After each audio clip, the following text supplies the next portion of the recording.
We are going to begin our welcomes with Dean Weekly introducing our event.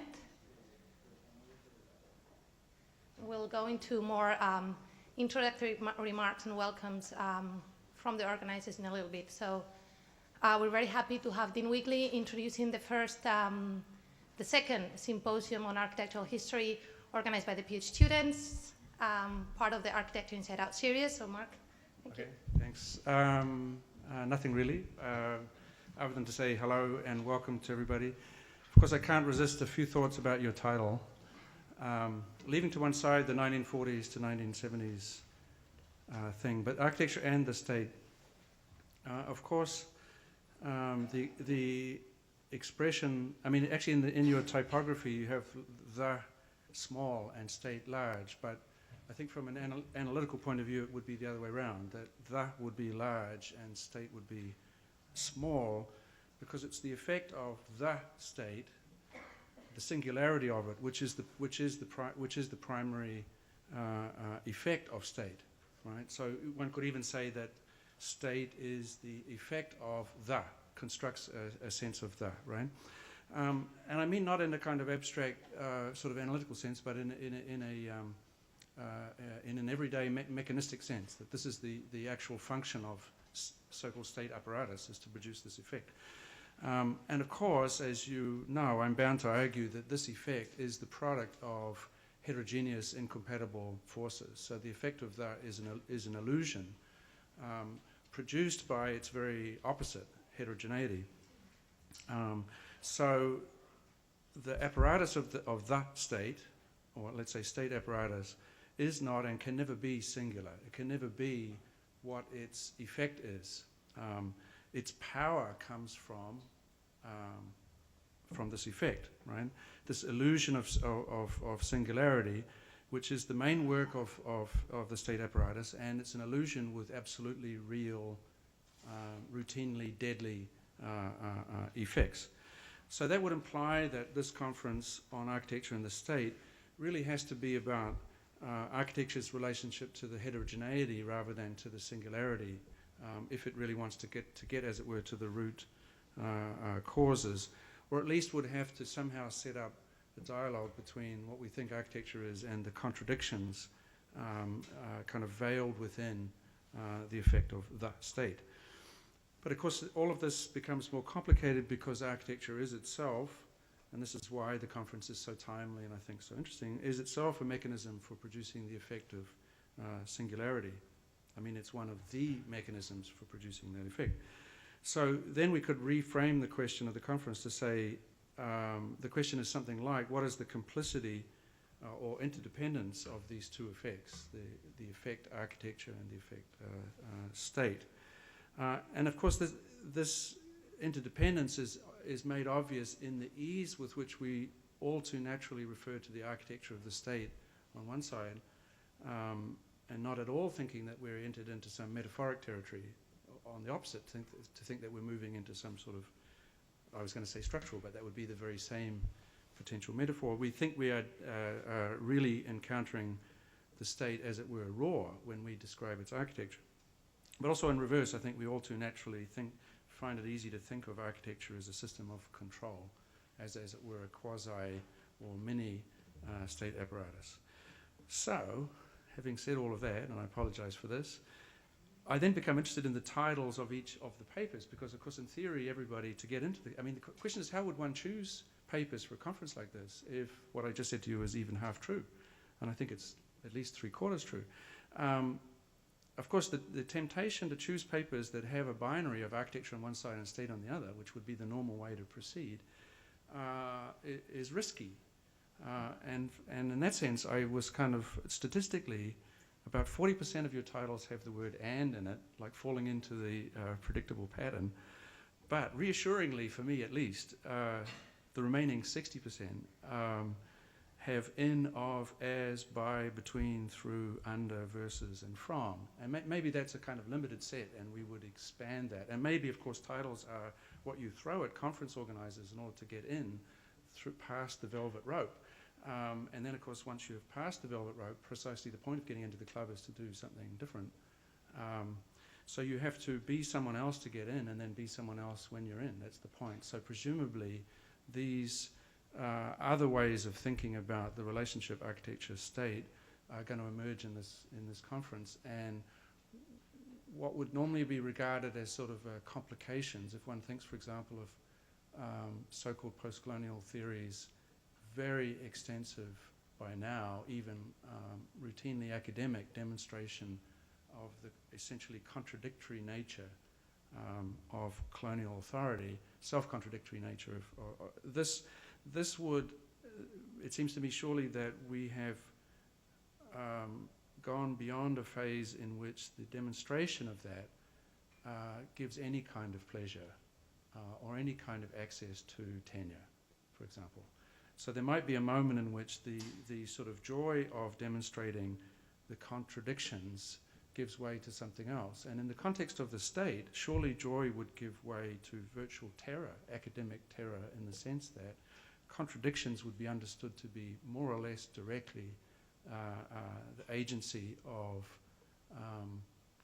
let's say, routine violence, just sort of violence with a pattern, not anything other than that. So we, I think, have every reason to be fearful of contradictions, and I think that's in a certain sense maybe where so-called is sort of, as it were, the after effect of post-structuralist philosophy. There may be two effects, one that are interesting. One is to announce that it's gone and that all intelligence is annoying. You can make a good run for the White House on that one, and then rebound enthusiastically in a leather jacket. Or actually quite a number of those arguments have become so deeply rooted in the academic thinking, in mechanisms of analysis, that the effects of that analysis are, to use an old-fashioned word, are real. That's to say, those the sort of dismantling phase or the demystification phase has given phase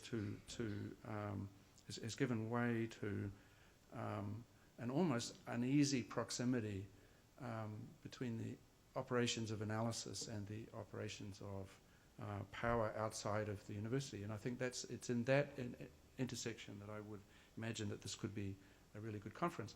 I could be entirely wrong, and this could be one of the most boring conferences of the year, and in so doing it would become a really honourable member of the sort of stodgy academy, but I suspect it's not going to be like that. Anyway, I'm very happy that you guys did it.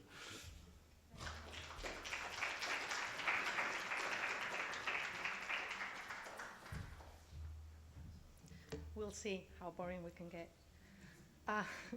We'll hope. Thank you, Dean Wigley, for your opening words and for putting very elegantly what we're just going to struggle to say in the next 10 minutes. I think you condensed the intention of our conference very well.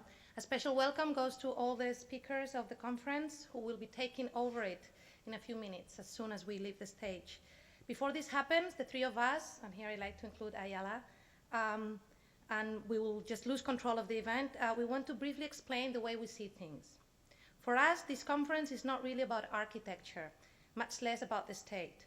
This conference is about a liaison, a relationship, namely the one established between the cultural and use object that architecture represents and the mechanisms of power represented by the state. So really in the title, the way we see it, the protagonist of our title is the end, as you pointed out. The conjunction that binds architecture and state together. With this, we hope to have proposed not so much a theme-based conference, not even a double-headed theme-based conference, but a perspective or a statement of purpose from which to approach architectural scholarship and provoke debate. This perspective, again, concerns the study of the negotiations constantly at work in this conjunction, to see the different forms that the end can take. But we take this liaison for granted, the fact that architecture and built form can never wholly escape its ideological role. Our intention for the next couple of days is not to question its existence, but to dig deep into it. From the role of the state patronage and political ideology in the development of architectural discourse, to the agency of the architectural object in state projects, our objective is to inquire into the different modes that this liaison may take or has taken, and into the struggles and intricacies necessary to maintain it afloat, reshape it, or break it. We are aware that this is hardly an original proposal. Arguably, architecture is by definition linked to power. The state here serves us only as a placeholder of power of the many possibles. The most evident architectural examples of this link are well known and ever present, from Haussmann's Paris to the recent polemics on new housing settlements in Israel, from Chandigarh and Brasilia to El Valle de los Caídos. More often than not, in these examples and their study, architecture's imaginary support the workings of the state.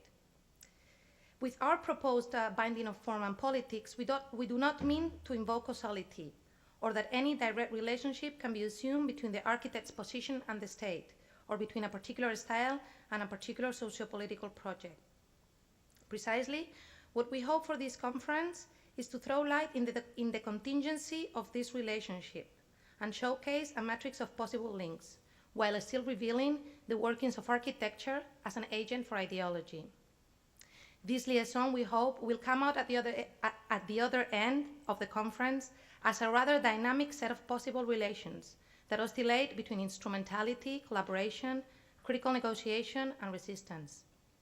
Ultimately, by showcasing these various options, we may be better equipped to identify, at one given point, the boundaries of the discipline, the insides and outsides of architecture. Our contention is that the period between the 1940s and the 1970s proves particularly fruitful to explore these dynamics. It has already been asserted by historians as one of state predominance, somewhere in between the eras of colonial rule and of globalization. For some, these are years to look back to in a defense of the state for its basis on public consensus, its potential stability, and its role in containing the rise of the private sector and of capital markets. For others, the period serves to decry the state and its apparatus on the basis of the lack of flexibility and of individual freedom proper to centralized economic and political systems. Whatever the historian's project, the argument runs that the state, in its various models, operated worldwide as a dominant framework for social, political, and cultural life, whether this was done overtly or not. These narratives take as the overarching context the processes of decolonization and the Cold War, with the related polarization of the world in East and West, individual freedom and collective command, and the various models of welfare state devised elsewhere, somewhat attempting a negotiation within these poles. So, with this starting point, our questions are quite bluntly whether architectural research can help better understand this historiographical argument, and conversely, the extent to which this historical condition might serve the study of the architectural developments of the time. This would help us as scholars to move beyond established narratives centered on autonomous debates on modernism and its legacy, and on modern masters and their heirs.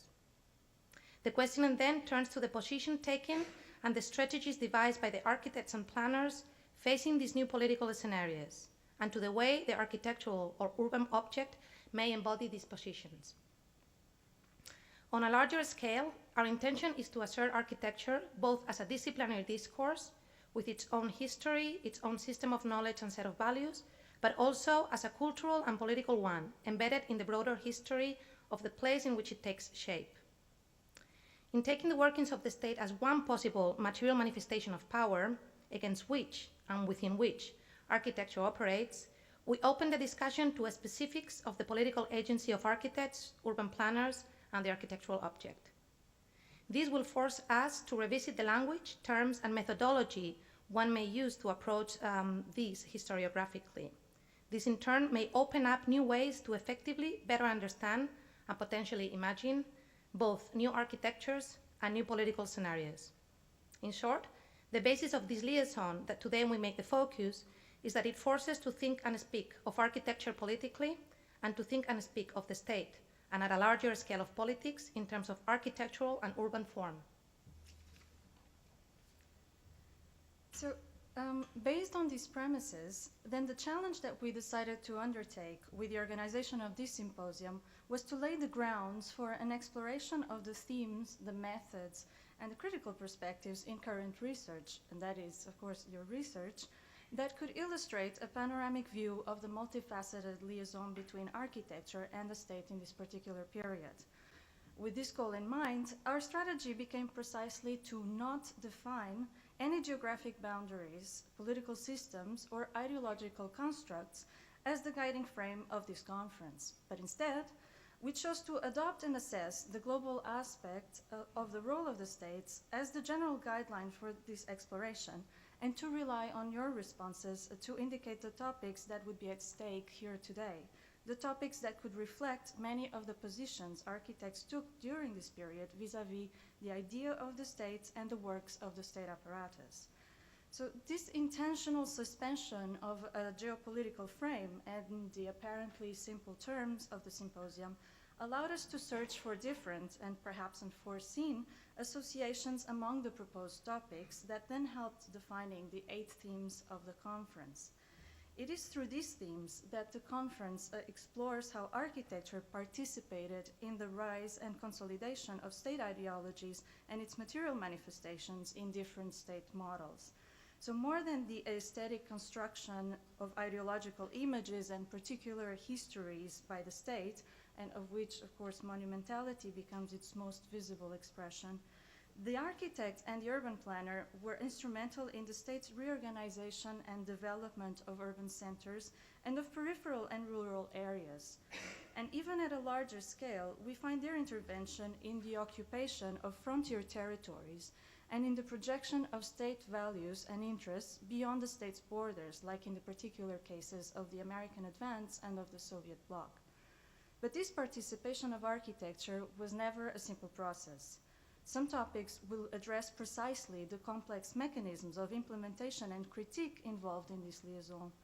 If, on the one hand, state apparatuses attempted to regulate and mobilize architecture through the establishment of central guidelines, the constitution of offices for legislation, or the bureaucratization of the profession, on the other hand, architecture also became itself an instrument for the critique of state projects, either by subverting the state's own mechanisms from within, or through cultural projects that exposed the limits and contradictions of state policies and called for its reform. Architects sought for alternatives to state impositions, while architectural and urban forms provided the grounds for wider public demonstrations. It is here, between participation, regulation, and critique, perhaps that one interesting consequence of our approach is that each theme proposed an unexpected reconfiguration of the geographic territories considered. This way, sites that traditionally remain understudied came to the foreground, and sites that would never be associated or compared ideologically were now shown side by side under a shared theme. So we could say that the final alignment of themes came to challenge the fixed definition of geographies that has characterized this architectural historiography. And yet, the more we avoided a specific geography, the more we were actually drawing one. In this case, an overlapping geographies in continuous transformation.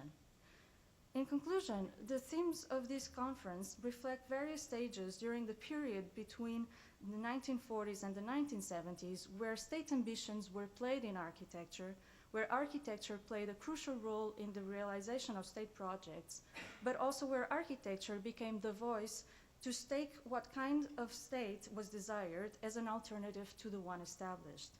And in all, the presence of the state within architectural imaginary and practices becomes one of the traits of the development of architecture in those 4 decades.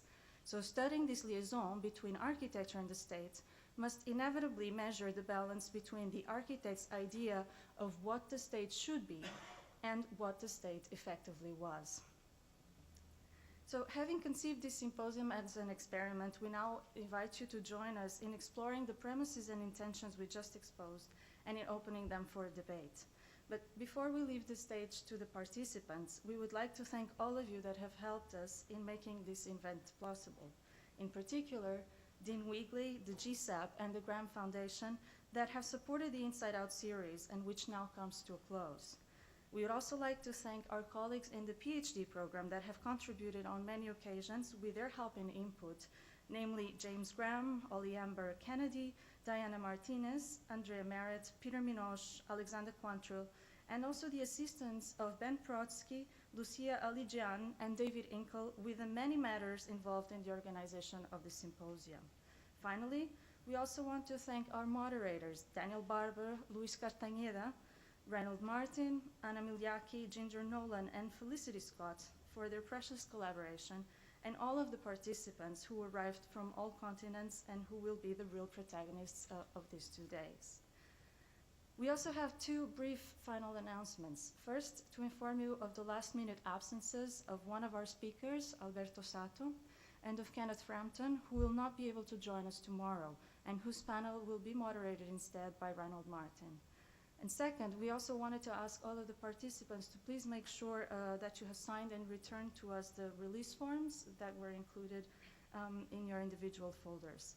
So we would now like to give the stage to Reynold Martin, Director of the PhD program in the History and Theory of Architecture here at the GSAPP, Director of the Buell Center for American Architecture at Columbia, and today the moderator of the first panel of this conference. So Reynold.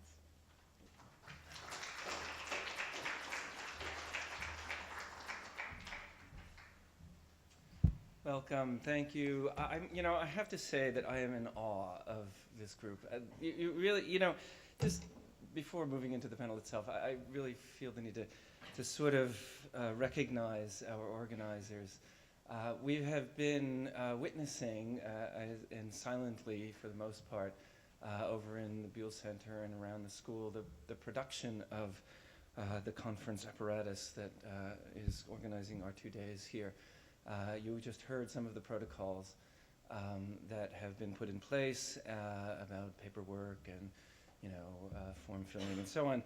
And this is only the tip of a very big iceberg, as any of you know who have participated and more to the point, organized conferences yourself. So, it really must be said that the initiative and the imagination of our organizers has really, in a sense, I guess the best way to put it would be, has really kind of shown to me at least a sense of leadership and also generosity that is very sort of reassuring and makes me optimistic about what is to come in this field. So we're here to see, I think, some of that.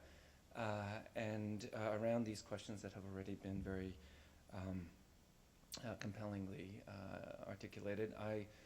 I'm not going to add anything further to the general reflections other than to signal in advance to the participants in the first panel and maybe to some of you.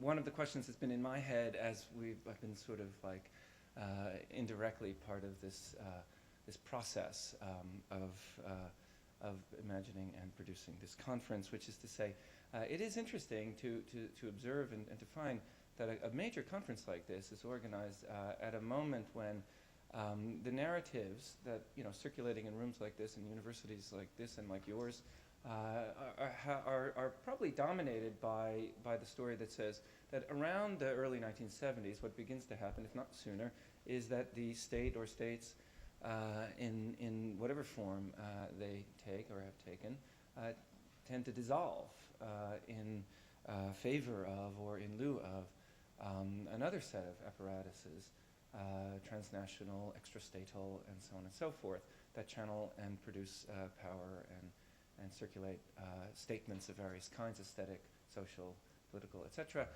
in different ways. So maybe that's something. It's something certainly that came to mind when I read the papers that I have the pleasure of moderating this morning. So a bit of a signal to what we might be able to discuss, and just generally in terms of the conference itself. So to get to the business at hand, I will simply introduce our panelists in the first panel, give you their titles, and then I'll introduce all three in advance, and then allow them to take the stage. There should be adequate time thereafter for the beginnings of what I hope will be a very interesting two-day discussion.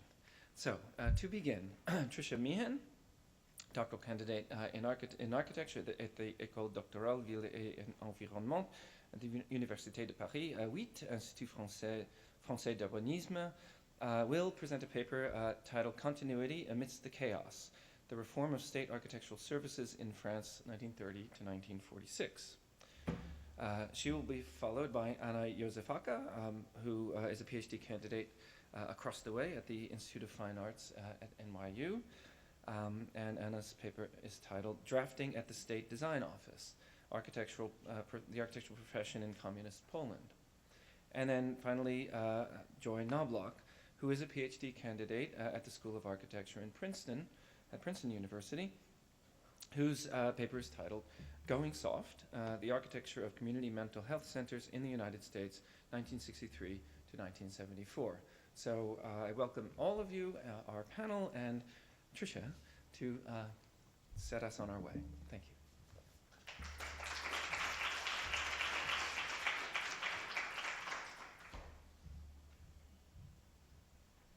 So way to control the slides from here. Okay, here's this is how it The works, lesson. okay, for all of you. Tutorial. Yeah, tutorial, the arrows are here, Okay. and there's a pointer here, so. Okay, great.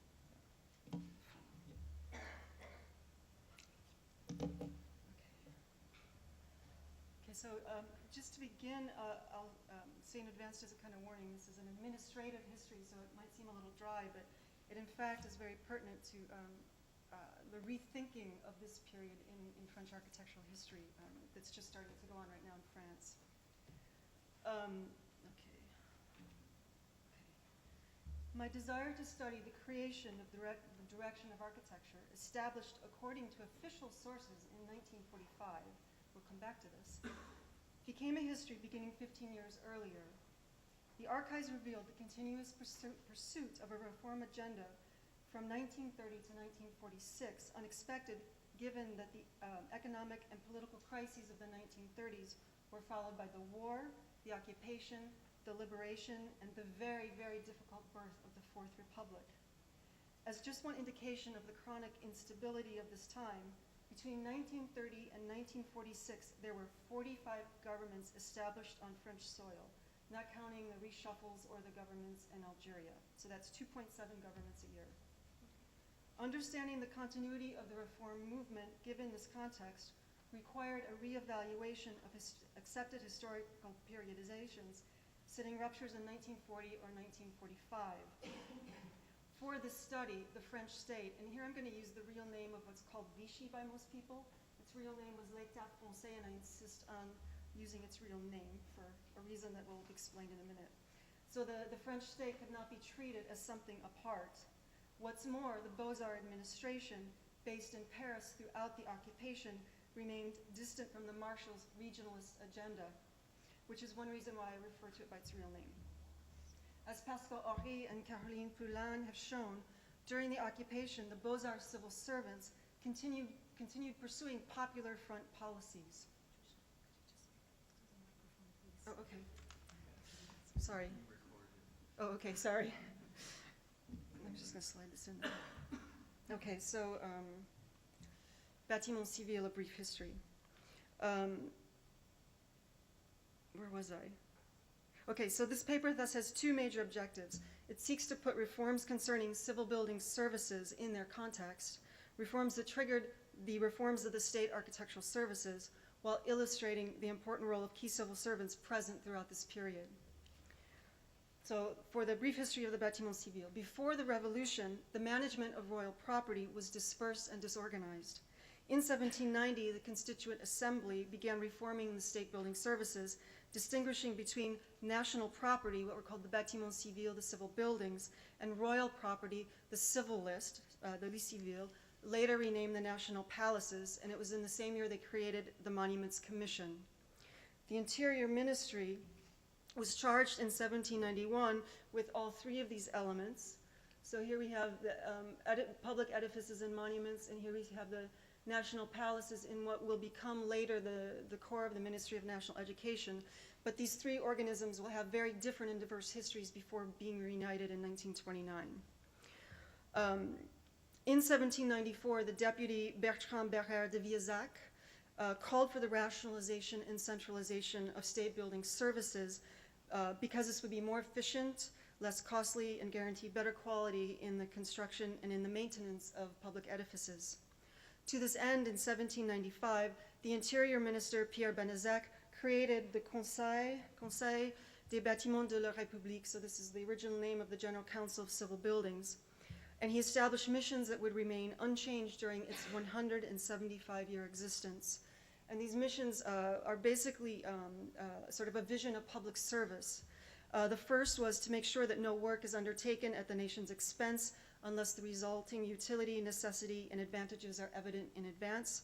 The second was to assure that the execution of commissions is made with all the solidity and economy possible. And the third was to examine the legitimacy of our requests for payment and all complaints that could be made relative to the construction of works, whether completed, in process, or on hold. The Service and General Council of Civil Buildings were influential during the first part of the 19th century, even if the centralization of building services was only partial. And up until now, this is the only period that historians have really been interested in. The battle for the control of civil buildings between the Beaux-Arts and Public Works administrations rendered the Service and General Council itinerant, their authority weakened with each transfer. And here you can see all the different attachments of these services leading up to the period in 1895, which is sort of the moment, sort of the state things are in when I begin sort of my research. The administrative deconcentration of 1867 and 1871 made examination by the General Council optional, further weakening their status. Deconcentration means that things were moved from the central government in Paris to the departmental governments run by the Ministry of the Interior. By the beginning of the 20th century, the General Council examined mainly its own services projects, very limited in number, and the service no longer had the means to properly maintain the buildings classified civil buildings. Henri Dujardin-Beaumetz was Under Secretary of State of Beaux-Arts from 1905 to 1912 and called upon the young academic Paul Lyon to help him reorganize the Beaux-Arts administration. Because of chronic problems of overspending, delays in completion of work, and scandals linked to poor construction, they implemented state building service reforms. So here are the main reforms that they put in place.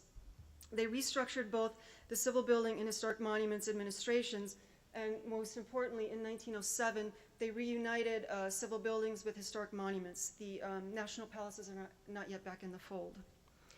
The civil building reforms included the decree of 1911, down here, once again requiring state building projects drawn up by architects to be examined by the General Council, and the Service and General Council began to see a slight increase in activity, but that was quickly brought to halt by the war, sort of ending this first attempt to reform the administration. But Paul Lyon will remain in the Beaux-Arts administration from 1905 to 1933, which help explains the link between the initiatives before World War I and the early 1930 attempts to re-begin reforming. Paul Lyon indeed overlaps with the next generation of administrators who arrive in the Beaux-Arts administration just before or just after World War I. Of the three most important to the story, we have the architect Robert Danis, who enters into the Beaux-Arts administration in 1913 after passing the competitive entry exams to become both an architect of civil buildings and historic monuments. And for these three actors, I don't have time to completely sort of go into their careers here, but just to show that they were for very many, many years very involved in the Beaux-Arts and architectural service administrations. Mobilized during the war, Danis's efforts to save monuments in the eastern sector revealed his administrative capacities. Afterwards, he's charged with creating and running Beaux-Arts institutions in Alsace-Lorraine. Also a respected educator, Danis is active in the Beaux-Arts administration until his death in 1949, so a very, very long career. Then, of course, the much maligned Louis Hautecoeur, and it's not the greatest picture, sorry about that. An architectural historian is mobilized and wounded during the Great War before being assigned to a diplomatic mission with the Président du Conseil. The Président du Conseil would be like, it's a bit like the Prime Minister, but with a lot more power than the Prime Minister today, so kind of super Prime Minister. In 1920, he enters into the Beaux-Arts administration as an assistant conservator at the Louvre. He proves himself an able administrator, effective in creating and reforming Beaux-Arts institutions. Revoked by the French state in 1944, he is reintegrated in 1946 and retired, thus ending his involvement in the Beaux-Arts administration. The last arrival is René Perchet, who was mobilized during the Great War and severely wounded, losing a leg. After studying law, he passes the competitive entry exam in 1921 to become an administrator in the direction of Beaux-Arts, where he is assigned to the Office of Civil Buildings. He remains in the Civil Building Services until he becomes Director of Architecture in 1940, then holding either the number 1 or 2 positions in architecture until his retirement in 1963. After World War I, France faces serious financial difficulties. In 1920, the positions of Beaux-Arts division directors are eliminated. There was one for architecture and one for arts, and these were combined into one position of the director of Beaux-Arts, and this is attributed to Paul Lyon. Between 1922 and 1929, public expenditures decrease in comparison to the gross domestic product. A sign of the times, in 1925, the General Council finds itself at rock bottom, having been consulted on only 7 dossiers in the whole year. New tendencies finally begin to appear in 1928, when the ministry elevates the Beaux-Arts administration from a direction to a general direction, thus bringing more positions and more financing. Then in 1929, the national palaces, so these are the 2 things up here, the national palaces are finally reunited with civil buildings and historic monuments. And we see that as of 1929, there's also a series of public works programs that the government begins to finance with money set aside for civil buildings projects. And it's in 1930 when the public expenditures in relation to the gross domestic product finally begin to increase. So this is the moment when sort of the reform agenda comes back to life. Faced with new activity and emergence of scandals regarding state buildings in the late 1920s, buildings not controlled by the Civil Building Services, Paul Lyon revives the revolutionary idea of centralizing and rationalizing state building services by reinforcing the General Council of Civil Buildings.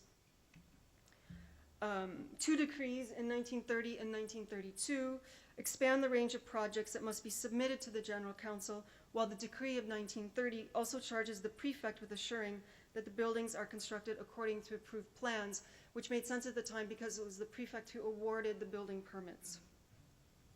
The next general director of Beaux-Arts, Émile Bollard, came from the prefecture services and was former director of the cabinet of Edouard Herriot when he was the président du conseil, so this kind of super prime minister.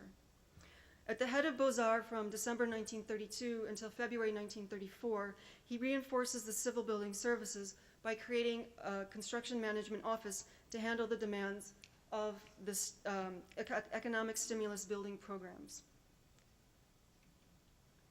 Okay. The arrival of career administrator Georges Huysmans as general director of Beaux-Arts from February 1934 until July 1940 signals a new phase in the reform movement. Huysmans, a dynamic personality, was general secretary for the President of the Republic, Paul Doumer, until Doumer's assassination in May 1932. He understood very well the workings of the government. Huysmans' first reforms for architecture of 34 and 35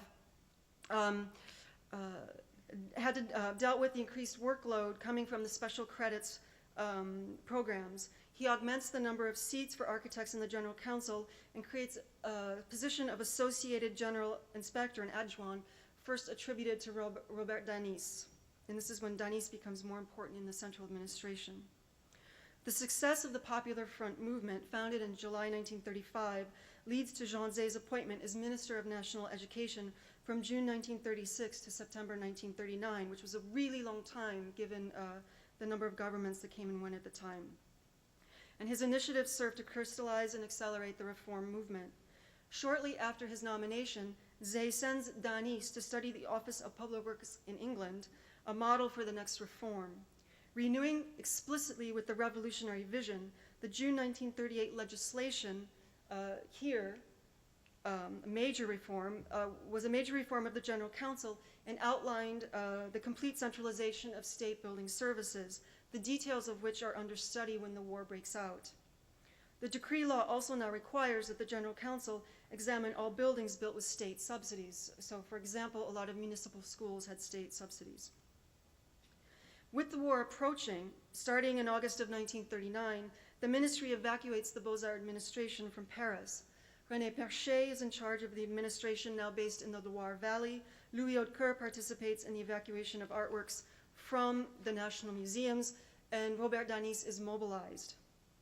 After the defeat in mid-July 1940, the Beaux-Arts administration returns to Paris directly, and Louis Hautecoeur becomes general director of Beaux-Arts. His first initiative,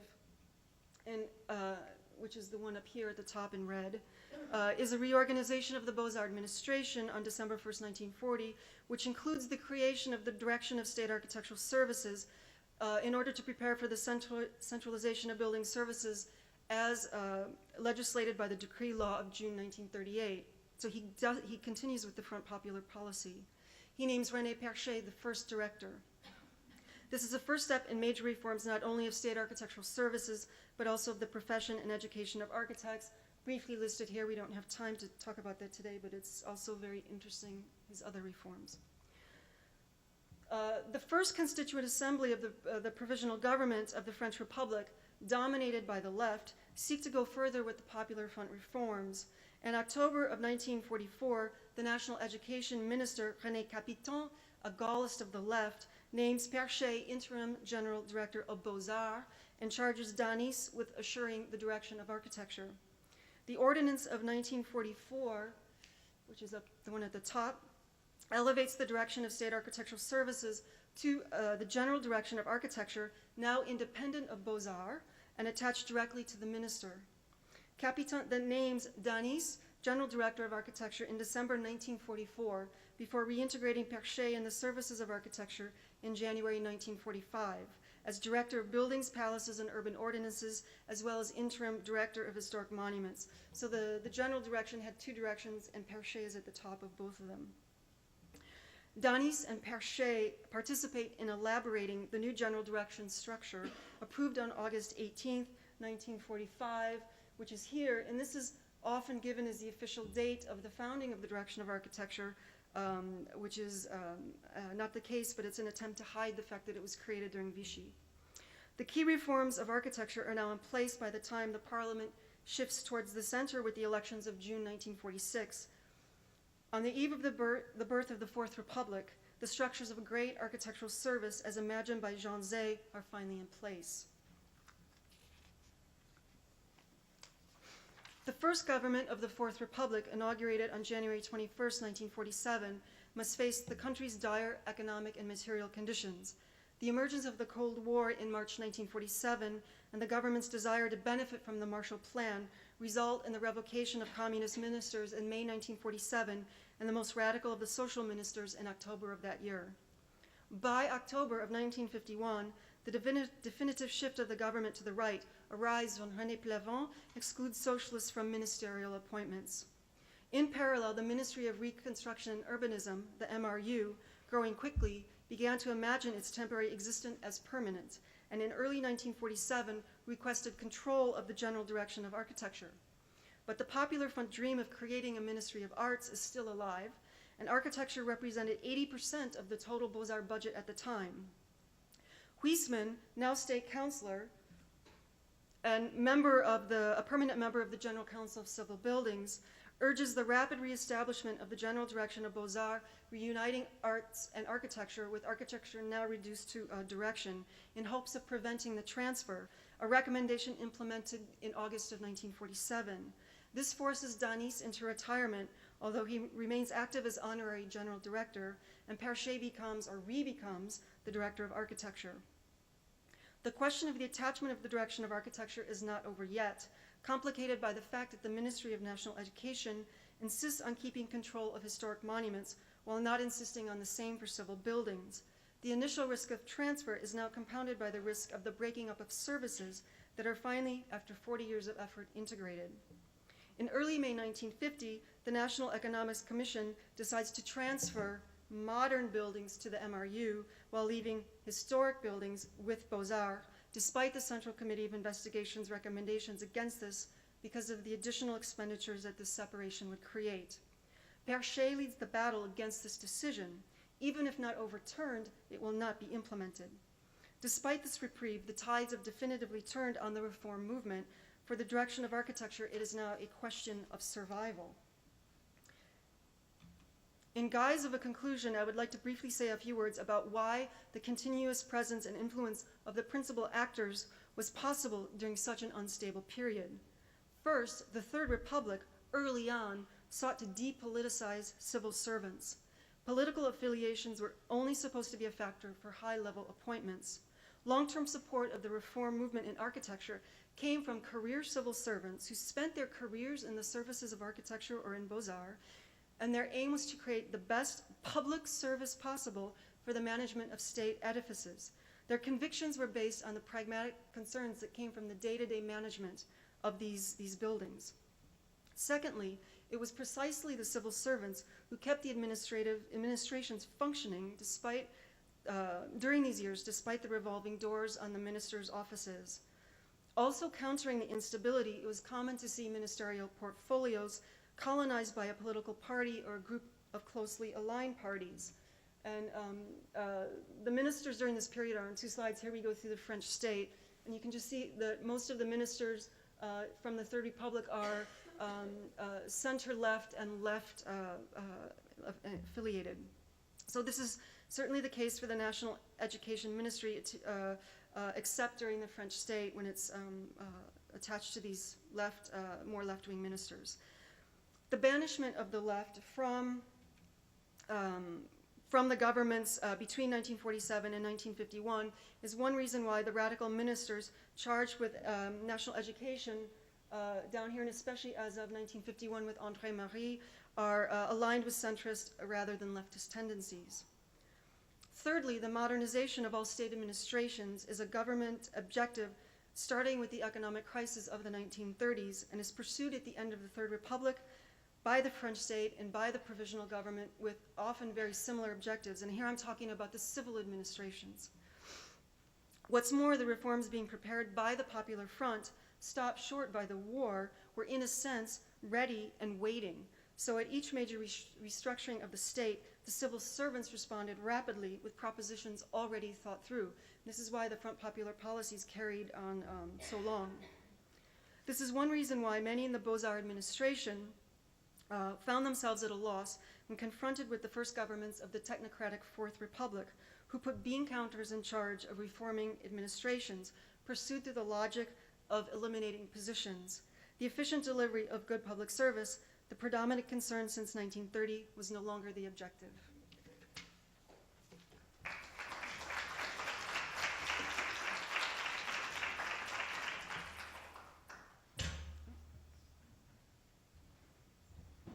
Thank you, Trisha. And okay, and now we welcome Anna Josefaka. They're gonna pull it up for you. Yeah, they're gonna Okay, see thank that you. you're on it. Thank you.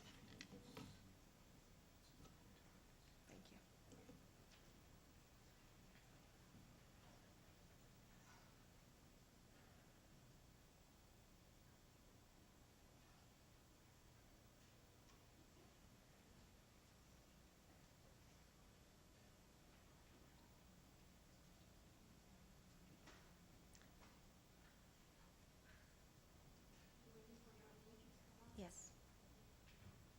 They're coming. They're coming.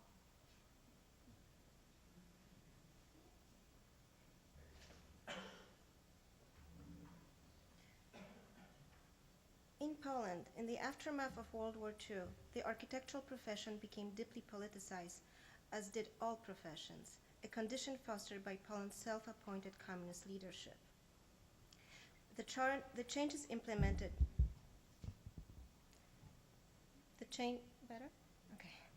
The changes implemented were to facilitate Poland's transformation into a Soviet-style socialist state, a major departure from Poland's pre-war years, in which the Communist Party had been outlawed since 1919. Within architecture, the most well-known manifestation of the state's direct, heavy-handed oversight was the 1949 Declaration of the Socialist Realist Doctrine, a set of officially sanctioned directives for the country's architectural profession as to how it would contribute to the creation of socialist Poland. Best known for stipulating the new architecture's formal language, the doctrine's formula socialist in content and national in form translated in the speeches of the party's architectural ideologues into the condemnation of modernism and embrace of historicizing architecture rooted in local and Soviet classical academic traditions. These guideposts resulted in a plethora of projects in which classicizing architectural forms were inscribed with figurative relief sculpture of monumentalized party leaders and workers, few of which would actually be realized. The enforcement of specific aesthetic guidelines in effect from 1949 to 1956 was, however, not the only mechanism that the state authorities used to alter and exercise control over the country's architectural production, nor was it the most profound in terms of lasting effect. Addressing this less discussed aspect of the doctrine, the following paper focuses on the structure of architects' work environment instituted by the authorities in the late 1940s as a strategy to incorporate architecture into the larger building industry and as part of the effort to better meet the objectives of the six-year economic plan. In effect from 1950 to 1956, also known as the six-year plan for the building of socialist Poland, this ambitious, ideologically charged state endeavor fast-tracked an extensive urbanization and industrialization of the country, placing the building industry, architecture included, on top of the national agenda and in the crosshairs of ideological scrutiny. With 60% of the plan's overall budget allocated to the building industry, the demands and expectations placed on architecture were high. For the architectural profession, the reforms commenced in April 1948 with the announcement of the nationalization of the architectural practice through the creation of the state design bureaus, centralizing Poland's entire architectural workforce.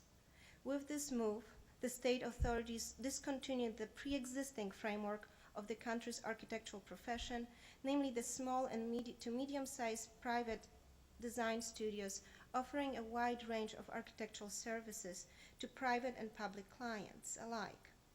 According to the authorities, private architectural practice was incompatible with the nationalized economy, the new methods of financing, and the organization of production championed by the state. A new type of work environment and method was required to integrate the architectural profession into the system in which there is only one client, one investor, and one contractor, the state. Following those decisions, private architectural practice was outlawed in 1949, and registered architects immediately received work assignments stipulating where to report.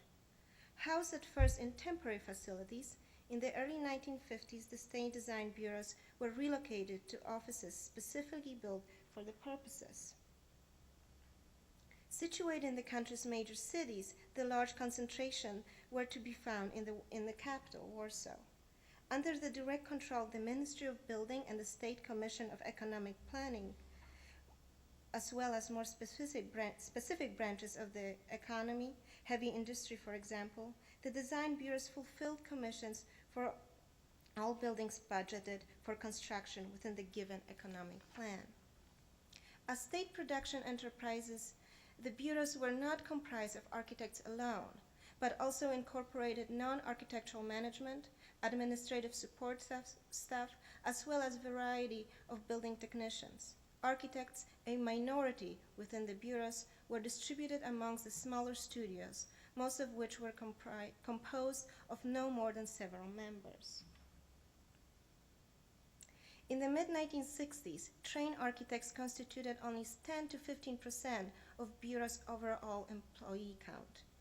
The great size of the buildings housing the bureaus did not reflect the extent of the country's architectural workforce, but rather the extent of administrative oversight.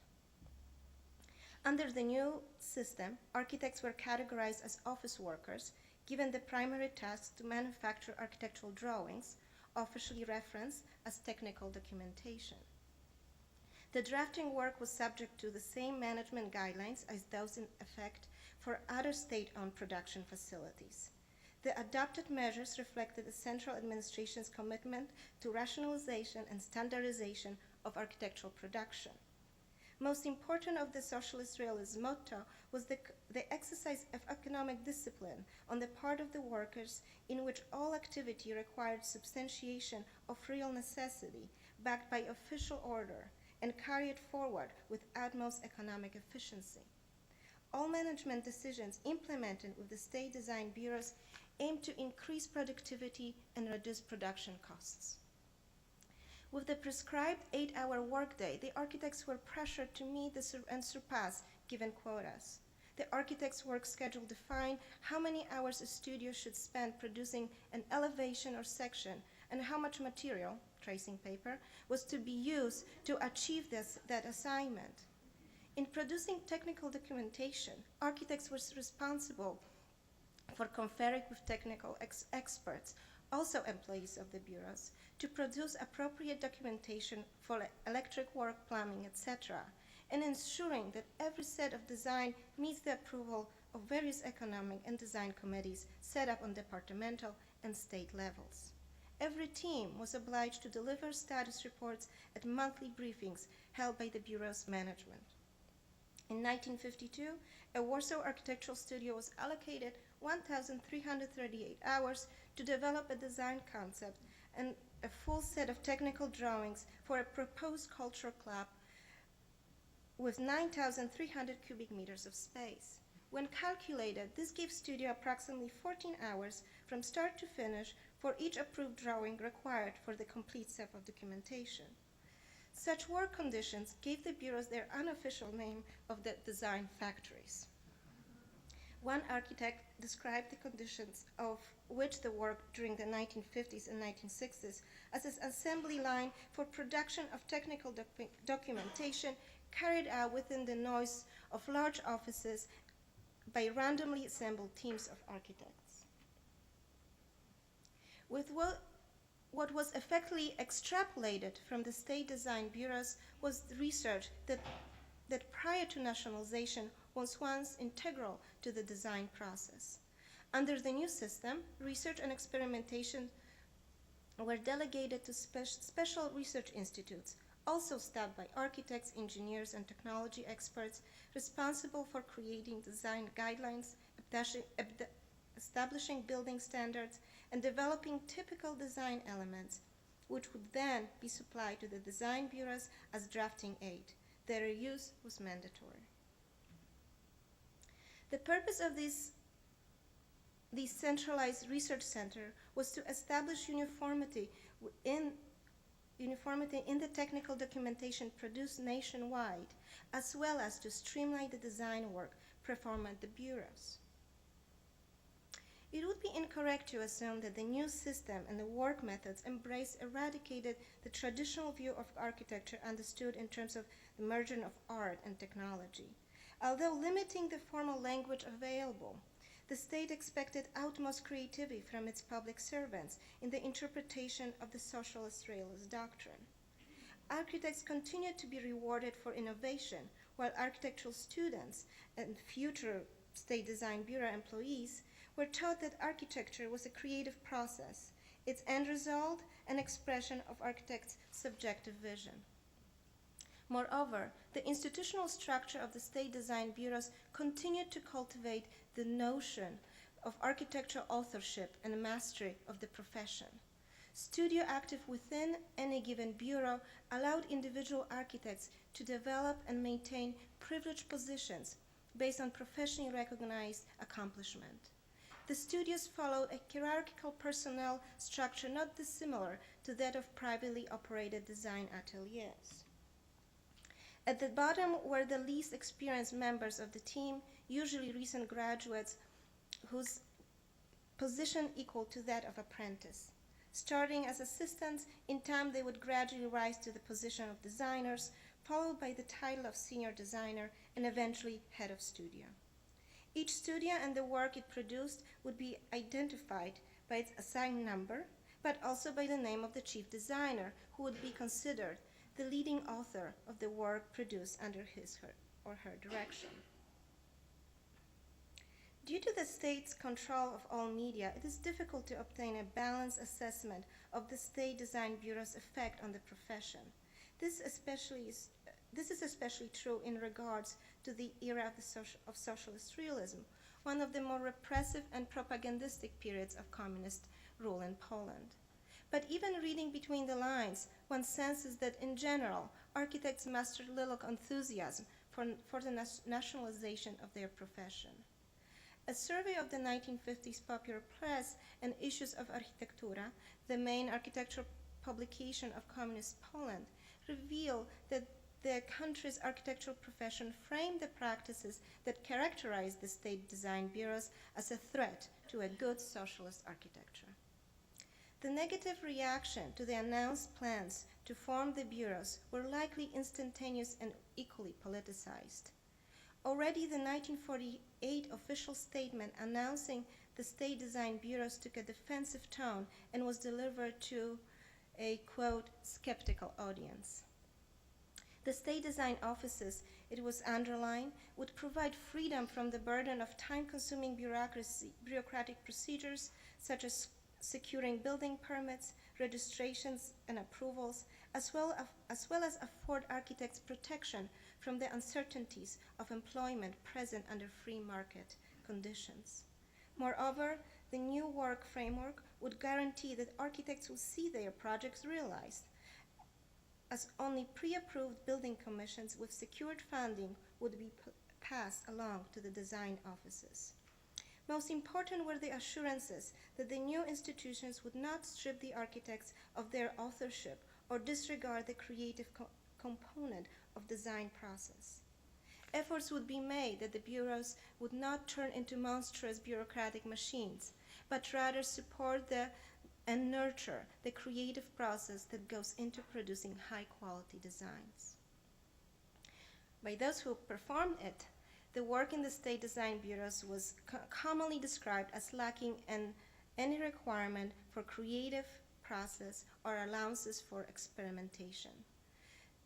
The way the bureaus were managed, in the opinion of employed architects, only cultivated routine and disinterest on the part of architects.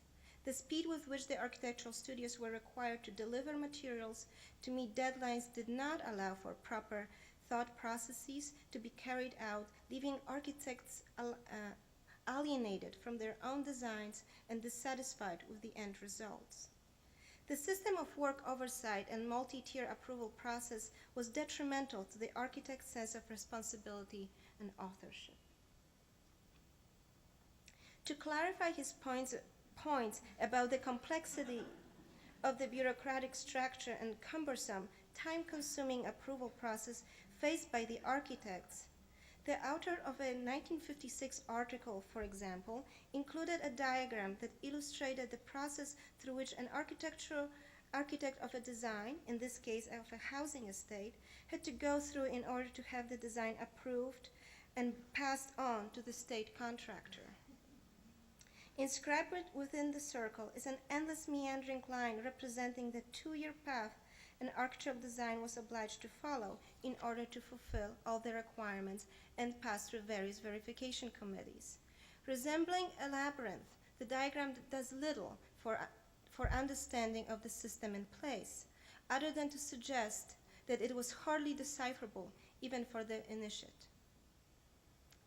The architectural community used the platform of its own professional organization, the Society of Polish Architects, to call meetings, issued recommendations, and petitioned central authorities to improve the work situation and augment regulations. Dating back to 1934, the Society of Polish Architects by no means was an independent organization. Financed by the state and subject to state oversight, the organization nevertheless aimed to fulfill its mission statement and serve the profession by acting in its best interest.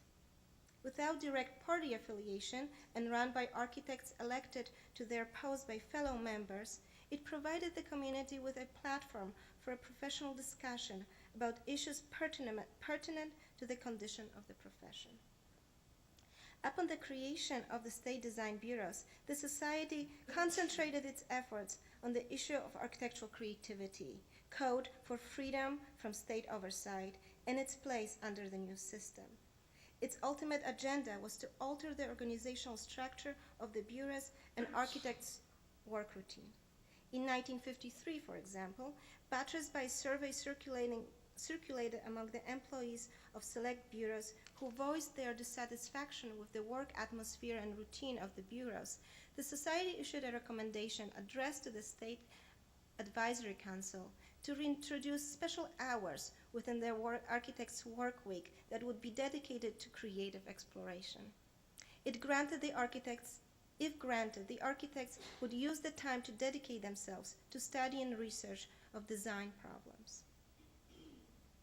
An important tradition prior to nationalization and maintained by the Society of Polish Architects was to supervise architectural competition organized on behalf of public or state institutions, juried by the members of the community together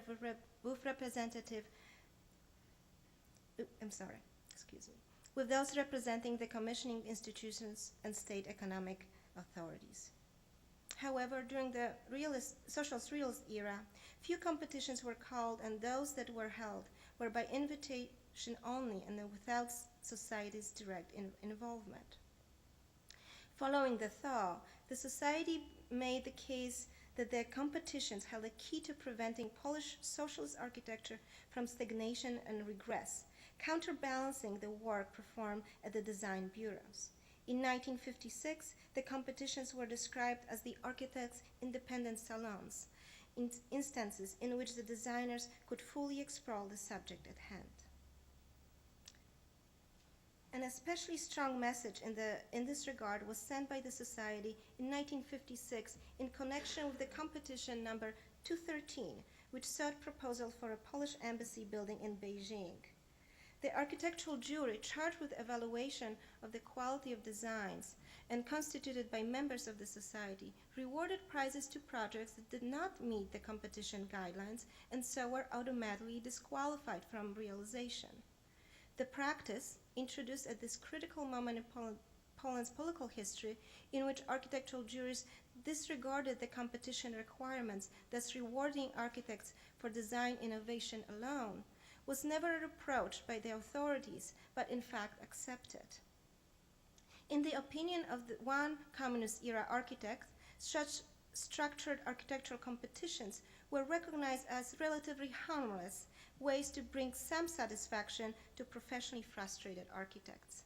With the cash prizes supplied by the state, they also cast the regime in a positive light, transforming the state in a patron of architecture. In 1956, the aesthetic guidelines declared in the socialist realist doctrine were rebuked by the state authorities and characterized as a mistake and distortion of socialist values advanced by temporarily misguided party leadership. Other aspects of the doctrine, however, continued in effect throughout the communist period, the profession remaining to a greater extent nationalist until 1989. In 1957, the authorities allowed for existence of limited design cooperatives, and in 1983, they resanctioned private practice. Efforts to rationalize design practice within the country's state design bureaus persisted, as did the directives for the cost-cutting measures, which after 1956 were re-energized by wholehearted embrace of prefabrication in building construction. Polish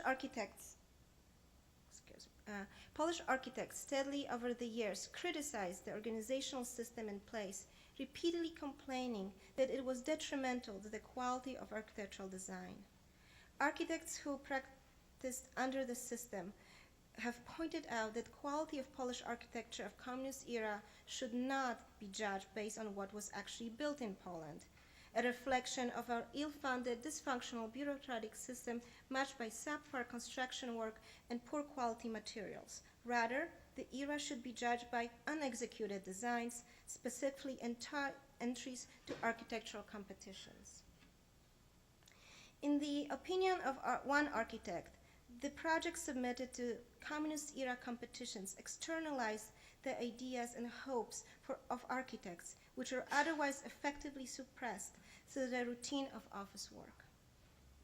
In the course of the Polish People's Republic, over 700 competitions were held, widely contributed to, with many exceeding over 100 entries.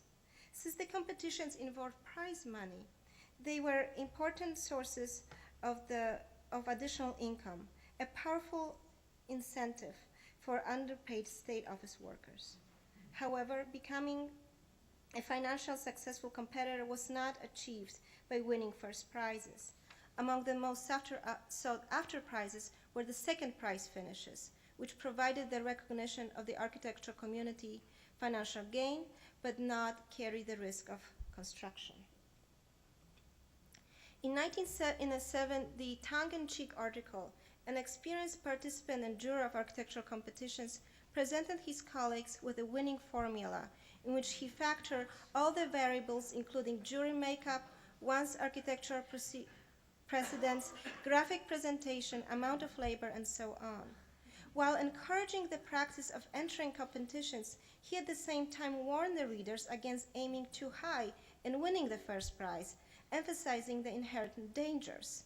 The unfortunate overall winner would face years of maneuvering thick and convoluted bureaucracy, growing frustrated over financial and technical restrictions, battling countless approval commissions, all in order to see the now unrecognizable project through.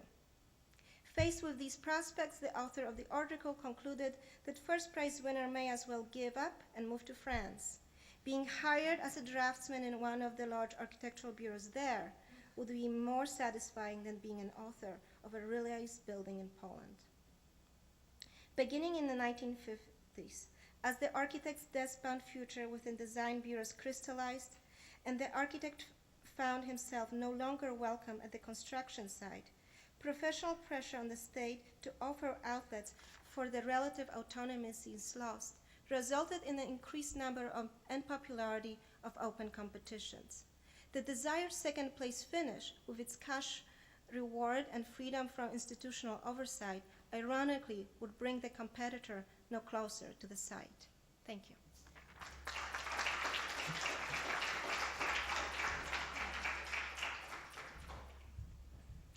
Okay. Thank you, Anna. And finally, Joy Knobloch.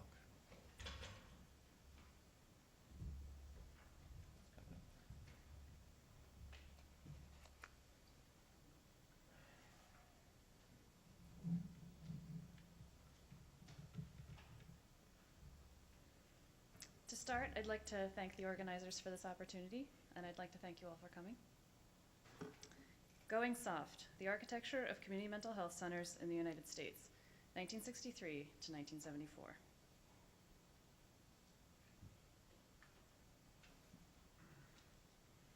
In 1963, Dr. Robert Felix, the director of the National Institute of Mental Health, offered American architects the opportunity to design a new type of psychiatric institution. In an essay published in Architectural Record, Dr. Felix claimed that architects would be able to use their ingenuity to determine the shape of a new typology, which he hoped would become as much a part of community life as the elementary school or post office. There was reason to be so ambitious, as earlier that year, President John F. Kennedy had signed the Community Mental Health Centers Act, a program that aimed to build a national system of 2,000 facilities to meet the mental health needs of all Americans, regardless of their ability to pay. The community mental health centers were to be a new, permeable institution, which would provide psychiatric care on a mostly outpatient basis, in facilities located within the patient's community instead of remote residential institutions. In order to avoid the design mistakes of the past and to create a new image for psychiatric care, the National Institute of Mental Health fostered design research, which brought architects in contact with a group of psychiatrists who enriched the architect's sensitivity to the patient population. Similarly, the architects brought to psychiatrists and the NIMH a knowledge of design enriched by an articulated form of modern architecture and the young field of architectural programming. The result was a unique refinement of the program-driven architecture of the 1960s, which stands as a reflection of the welfare programs of the Great Society and the growing expertise of social science. Most suggestively, the community mental health centers can be read as a new architectural strategy suited to an increasingly democratic, increasingly psychologized biopolitical society. Dr. Felix's call to architects in Architectural Record was only a small part of a larger collaboration, and only the start of the National Institute of Mental Health's promotion of the collaboration between architects and psychiatrists on the subject of community mental health centers.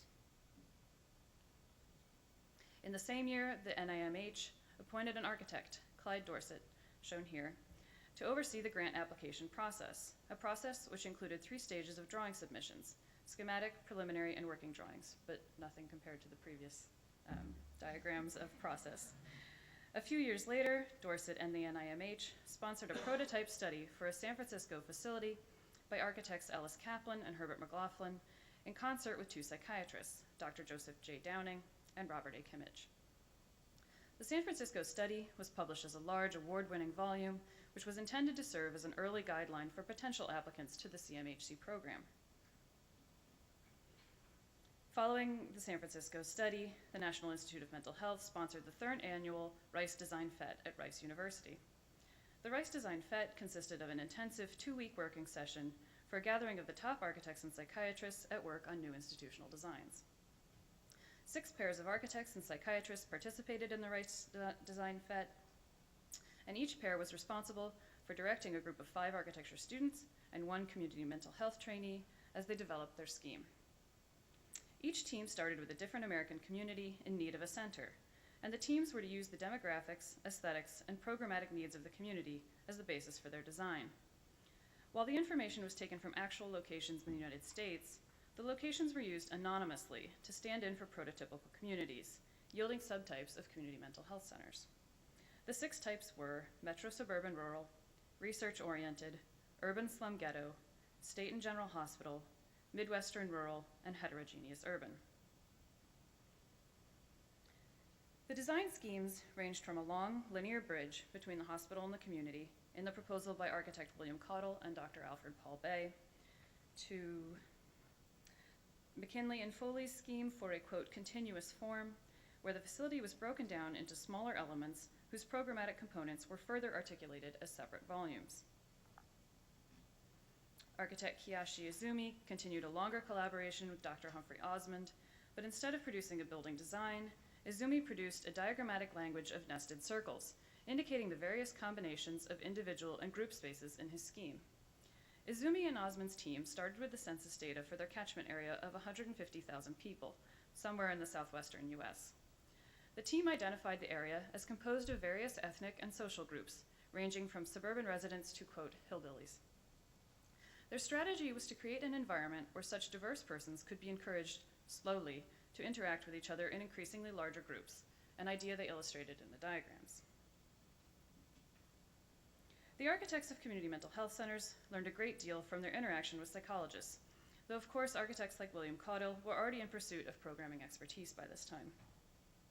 And in formal terms, while Allison and Peter Smithson's How to Recognize and Read Mat Building was not published until 1974, architects such as the Smithsons, Aldo van Eyck, and Louis Kahn had already been producing articulated low-rise forms, similar to several of the schemes for anti-monumental community mental health centers. But even as the community mental health center designs built on ideas that were already present in the field of architecture, the opportunity offered by Dr. Felix, the NIMH, and by extension, the federal government of the United States, gave the architects the chance to share information, to develop ideas, and to focus on the problem of designing within a society whose everyday life was increasingly psychologized. The infusion of psychology expertise into American culture after World War II produced a number of patients who inhabited a far grayer area between mental health and mental illness than had been the case even 20 years earlier. Delinquency, alcoholism, and even family dysfunction were coming under the domain of the psychologist's care, making formerly well patients into sick patients, and at the other end of the spectrum, pharmacology and a drive for deinstitutionalization meant that many who would formerly have been committed to remote facilities were no longer being hidden away. The rising influence of the NIMH itself reflects the growing status of psychology, but it also reflects the federal government's growing involvement in the mental health of its citizen population. Prior to World War II, the only federal agency devoted to mental health was the Division of Mental Hygiene, an organization responsible for screening new immigrants for mental soundness, treating drug addiction, and providing counseling to federal prisons. In 1949, The NIMH was formed as a cabinet-level agency within the National Institute of Health, which was itself part of the Department of Health, Education, and Welfare. The budget of the NIMH grew rapidly, from $8.7 million in 1950 to $315 million in 1967. As they grew, the NIMH's budget and influence led them to conduct extensive research outside of the laboratory or psychiatric hospital in an attempt to justify their role and to compete within the also expanding National Institutes of Health around them. By 1964, a majority of the NIMH's research budget was spent on work that was not directly related to psychiatry or biological sciences. Supported by the Great Society agenda to expand what historian Alice O'Connor calls poverty knowledge, the NIMH studied the cycle of mental illness and poverty, as well as urban and architectural factors of mental health, spawning even a Center for the Study of Metropolitan Problems. But where those were primarily research programs, the Community Mental Health Centers Act included a large construction program, which was in essence a commitment by the federal government to community-based mental health care for all of its citizens. Because of the increasingly broad definition of mental health, this program would study the demographics of an urban population, as in these maps from the San Francisco study that I mentioned earlier. But the Community Mental Health Center program was also tasked with constructing community-based institutions engaged in the prevention of delinquency, alcoholism, and other socially disruptive conditions. Despite the importance of key professional and political motivations for deinstitutionalization, such as the efforts of the Group for the Advancement of Psychiatry, better known as GSAPP perhaps, the movement out of the hospital was only possible because of a new class of psychoactive drugs. Indeed, the drugs had such an impact on treatment that one can argue that the community mental health centers would never have existed without psychotropic drugs. Introduced in 1955, thorazine was the most commonly known commercial variant of chlorpromazine, which was itself the product of research on the potential for histamines to be used as a sedative for surgery. The drug produced a state of calm and unconcern in patients, allowing many to wake up and begin to speak. But the drug also created the zombie-like patient familiar from films of mental hospitals. By the early 1960s, thorazine and similar drugs had advanced to the point that they made it possible for many patients to function somewhat normally outside of an institution. The biological restraint provided by the so-called chemical straitjacket had a profound impact on the amount of physical restraint that the architecture needed to provide, thus making the community mental health center possible. Even the patients who needed inpatient care could be allowed greater freedom within the walls of the new institution.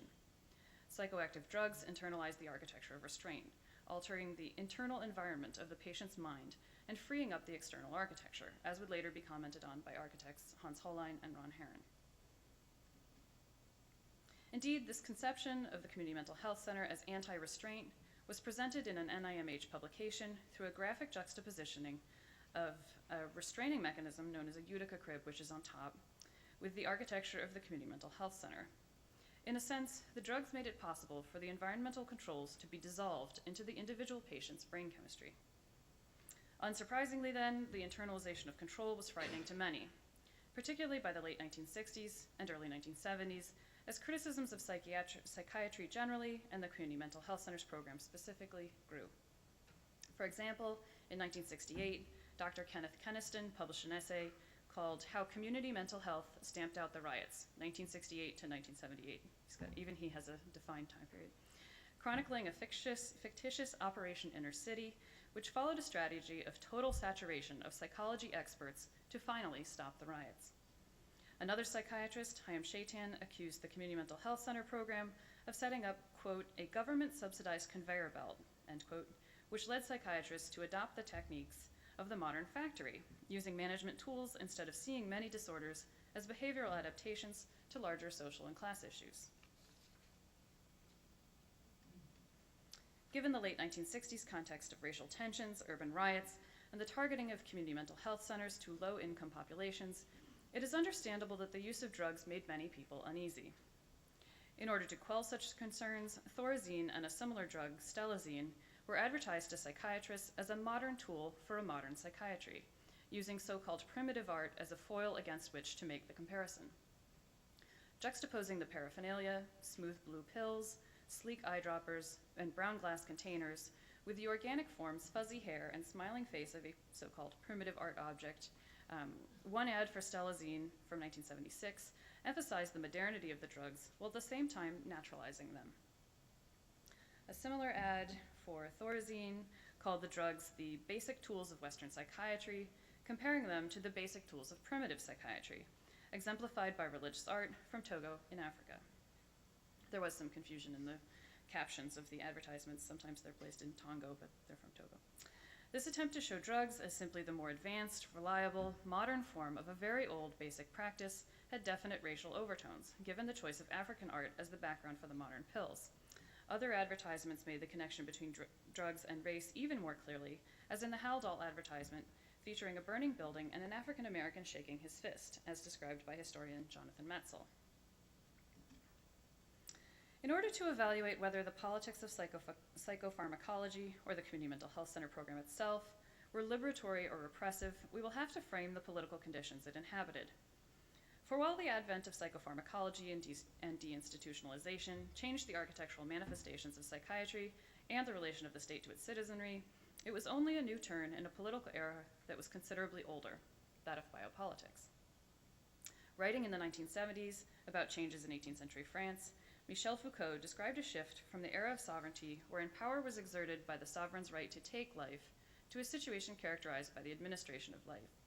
In short, and to borrow a more recent formulation from architectural theorist Sven-Olof Wallenstein, quote, "The body politic becomes a living entity that must be attended to, not just a source of disturbances that must be repressed," end quote. The biopolitical model thus centers around the concept of a living population, which can be defined by two features. In order to be considered a population, a group must be conceived of as a heterogeneous mix of individuals, a statistically describable plurality, which is conceived of as quasi-natural or akin to a population of animals. The second criteria is that the population serve as a political force, a collective entity that can offer a surface on which state power is exerted. Foucault argued that the complexity of this demographic surface means, quote, "The relationship between the population and the sovereign cannot simply be one of obedience or the refusal of obedience or revolt. If one says to a population, do this, there is not only no guarantee that it will do it, but also there is simply no guarantee that it can do it," end quote. Because of the uncertainty of the complex capacity of a population, the relation of the state to population begins to appear more and more like that of a manager or administrator, a transition that began at least 100 years before the community mental health centers, but one which accelerated under Johnson's Great Society and the expansion of the albeit truncated American welfare state during his time in office.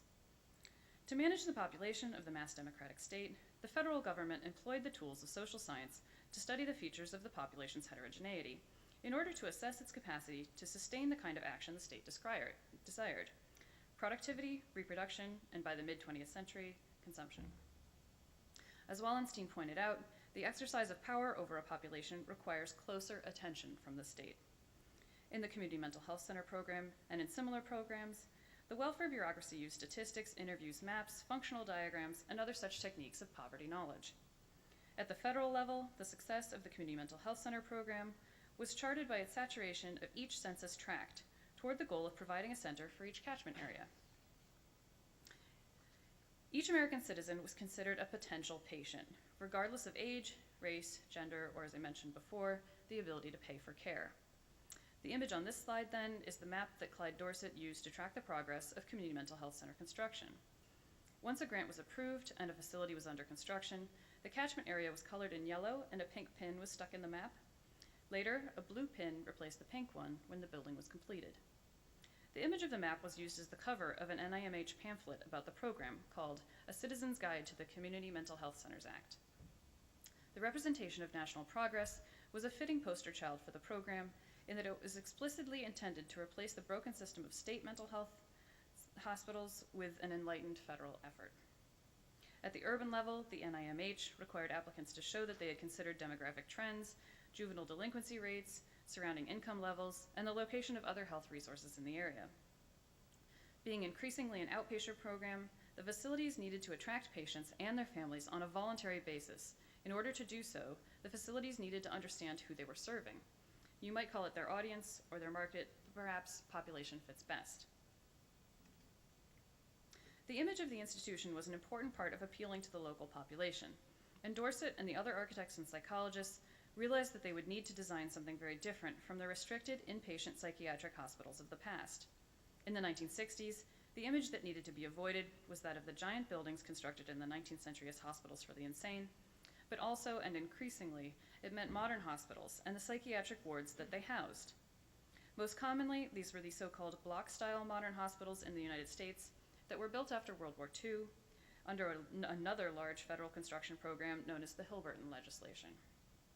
The Hilberton codes practically required a single wide corridor with doors on both sides to satisfy the requirements for modern medical equipment, as well as egress for all the non-ambulant patients. The resulting form was typically a single block, a monolithic shape, often communicating its separation from context through a plinth or open first story. In contrast, the community mental health center architects developed a new institutional typology able to communicate an image of welcoming to the patient, which they attempted to do through soft transitions from inside and out, as expressed by Dorset in a series of patterns he developed in collaboration with Christopher Alexander, patterns which were eventually published in pattern language, with credit given to Dorset. The typology also communicated its softness and welcoming in contrast with the block style through a formal articulation of programmatic elements, which reduced the monolithic appearance of the building. The articulated forms indexed the scale of the human activities within, from single patient rooms to gathering spaces. In the 1967 publication of the Design FET, Dorset and the other designers expressed their goals in terms of the theories of James Sterling and Louis Kahn regarding the importance of achieving a, quote, direct expression, end quote, of programmatic volumes. The ideal was to have the shape of the program elements visible from the exterior, as well as being legible in the plans. Community mental health center architecture involved numerous attempts to soften the long and flexible ward hallway of the block-style hospital, shown here, enlarging it into lounges and twisting it into circular arrangements. Often the design worked to articulate individual treatment rooms and patient bedrooms to bring intimacy and territory into the anonymous forms. In some cases, individual pavilions or lobes were created, as in this scheme by E. Todd Wheeler of Perkins and Will. In other cases, the hall was turned into a central lounge space, and territories were marked off with columns and fixed furniture, as in this image. Additionally, individual elements were often articulated with thicker walls, as in this plan, which was part of McKinley's scheme for continuous form, which I mentioned earlier. In short, programmatic transparency had a crucial function in the community mental health center architecture. Namely, it allowed the architect to argue that the form responded to the patients within and to the psychiatrist's understanding of the use of the facility. Through such tailored forms, the architect communicated to patients and the NIMH bureaucracy that the design was responsive to program and the patient population. Wallenstein and others have described the hospitals of the 20th century as the laboratories of new biopolitical strategies. But by the 1960s, the site of research seems to have moved on to the permeable institution of the Community Mental Health Center, now acting as a new site of research for the American welfare state, as it expanded its skill with the techniques of psychology, sociology, and of course pharmaceuticals. The result was a softer form of control and a softer architecture as well. At times it was literally softer, and at times merely more responsive to the push and pull of the patient populations it served.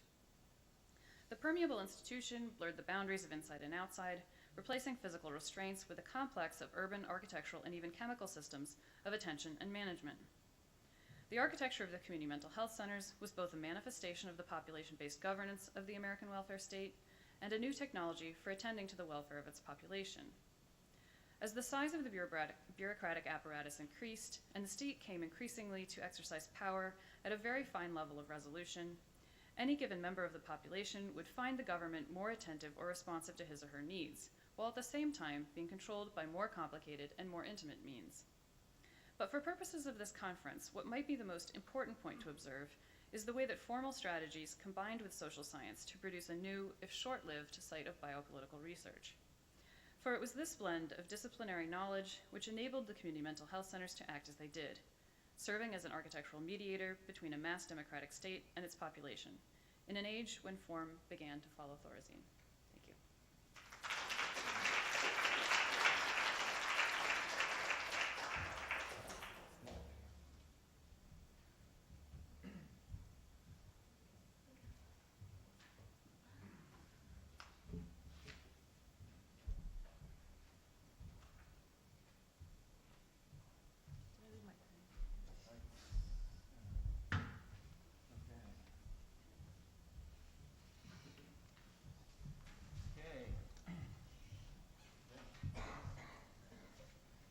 thank you all. And again, I must say, it really is a privilege to have the opportunity to moderate and discuss such a rich set of papers. There really is probably too much to talk about. Hopefully there will be spillover through the rest of the couple of days. To begin with just, this sort of general question that I signaled in advance, and ground it maybe as others are thinking about their questions, ground it in some specifics from each of your papers. The question of the relationship historically and in a sense in principle as well, between state formations and other types of formations, political, juridical, economic, etc. Sometimes accumulating in transnational or extrastatal forms. It seems to me that there are traces in each case of these sort of dynamics, but probably they require kind of historical specification, and maybe we can try to articulate that. And I wonder whether that might in turn then lead on to other questions that are common to the papers that have to do, that implicate architecture in very interesting and I think maybe somewhat familiar, but also a little bit in unfamiliar ways. I'll try to explain that too. So the first would have to do with the sort of recognition of moments. I mean, as for example, in Trisha's lists, the lists of these various moments in the formation and reformation of the Beaux-Arts, the sort of wonderfully and beautifully, it puts the kind of sort of sequence of lists puts a different sort of face on the Beaux-Arts, one can say. But the moment, the one that stood out in this sense for me was the sort of post-29 moment in which the state becomes a more active patron, clearly in response to economic transformations that are going on at large that have to do with the sort of international capital markets and certainly as that sort of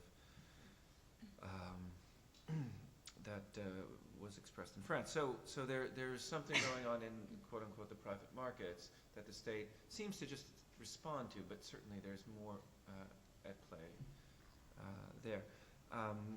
Then in Poland in the 1970s, in Anna's talk, the appearance of these competitions as a seeming, alternative or antidote to the diagrams is kind of incredible, Kafkaesque sort of experiences of the state bureaucrats as they try to build a building.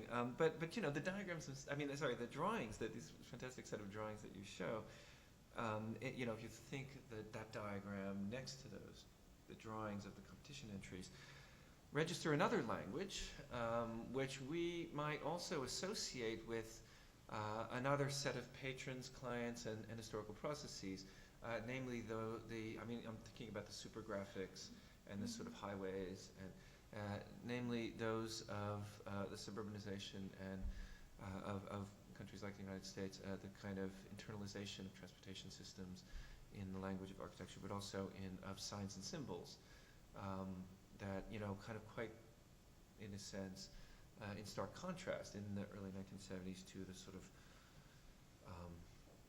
flat and mute sort of expressions, the black and white, right, of the sort of panel-act style construction that was very utilitarian. Yeah, exactly, right. So I'm thinking about about the architecture of shopping malls and things like that. And again, the different set of agents that and clients and factors and forces that are at play there. And then finally, in the context of the mental health community centers that Joy is talking about, the presence of pharmaceutical corporations in collaboration with the state, like those ads that you show, and then by extension the role that architecture plays in some sense representing and inviting participation, and not just with the state, but also with literally, quite literally and physically, biopolitically, with the output, the production of corporations, the blue pills. So in all of these cases, there seems to be a set of relationships. That's what I'm sort of getting at. And if there is something called a state, or a bureau or a kind of political organization operating in any of these situations. It is operating in relation to other developments that I think we could say architecture mediates. Right? Architecture seems, whether through the organization of the production of architecture or through the buildings themselves or other such things, mediate. So I wanted to ask you, invite you to reflect a little bit on those mediations, between state and extra-statal forces. Does that make sense to you? Okay, I'll quickly start. Sure, Just, sure. In my paper, something that was definitely underexplored was the conditions of the economy and the relationship to how it reflected and how it played out in the organization and what was built and what was not built, and definitely the fluctuations of the Polish economy during this period you would probably, if you would go that direction, you would probably map out and make connections that the state, there would be probably more flexibility of and more money put into finance sponsoring these competitions, for example, where the economy became really, really dire straight, when there was really actually very little construction, or had to be so much control just to build bare bones. And the competitions you can see as a kind of compensation for that. That could be one way. So definitely the economy and that creating these moments, as you put it, definitely could be linked to the economic conditions of the country, and that would be a lot of more moments, not just 56 with the political change, but the influx of loans that were got from the West in the 60s when that fed into Polish economy for 10 years. There was a baby boom. So in that sense, there could be a lot more fragmentation in my narrative. Yeah, for me, it's actually my whole thesis is about that. So,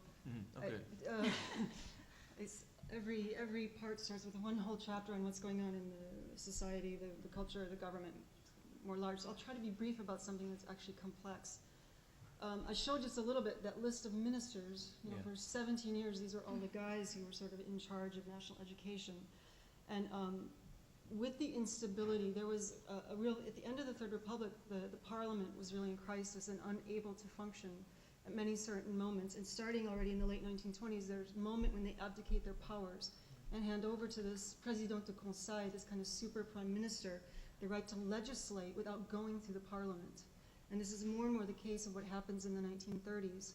And at the moment the big reform of Jean Zay is passed in 1938, its name was the decree law. It's not a law, it's a decree law, because this is a moment when the parliament has abdicated.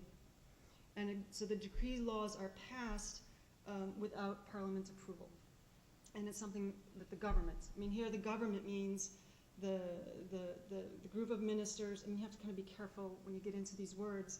Government literally means the ministers and the président de conseil. So when the government passes this law, it's seen as absolutely necessary to modernize state functioning and to improve the economic spending. The 1930s is also a period where generally in the culture in France there's a lot of problems, and the citizens are expecting the government to solve their problems. So there's a kind of a political, this is when in a sense sort of the date of 1940 or 1945 in a sense doesn't make sense when you're looking at the French situation, because it's really around the late 20s when the citizens start to say, you guys have to do something. You have to fix these problems. You have to fix the economy. France had a fairly closed economy in relation to the rest of the world at the time, kind of behind in terms of some sort of economic development, which meant that the big crash affected them much later. But when it hit, it really hit, because these things that protected them in the end, they didn't have the tools to come out of it. They were one of the last countries to come out of it. So there's a lot of complicated things, and with this whole sort of dream of centralizing state building control, which was sort of created at the revolution and sort of goes in and out through the 175 years that this kind of civil buildings administration existed. there were moments when they were just, because the profession of the architect was not controlled until 1940.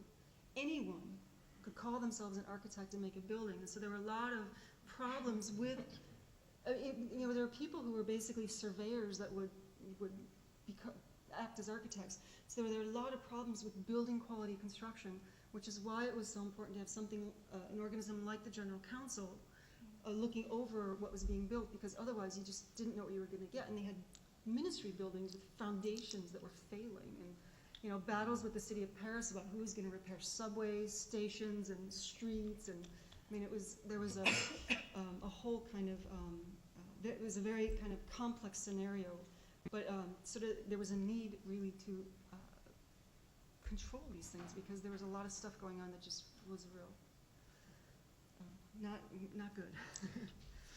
And I think for my response, I might tie it back to the question you asked before the panel, with regard to the 1970s, because definitely in the American condition, 74 is a good stopping point, because a lot of this apparatus becomes privatized at that point, and sort of the public welfare state sort of cedes to a kind of private welfare state. And quite literally in this group of architects and other sort of researchers that I'm looking at, a lot of them move off into private consulting. They're still doing a lot of the same work. Clyde Dorset is still sort of approving drawings for different organizations, but it's not within the National Institute of Mental Health. The different hospitals will hire him and he'll sort of give them the same guidelines, but he's no longer a member of the state in that sense. And so there's quite, the research economy changes very much.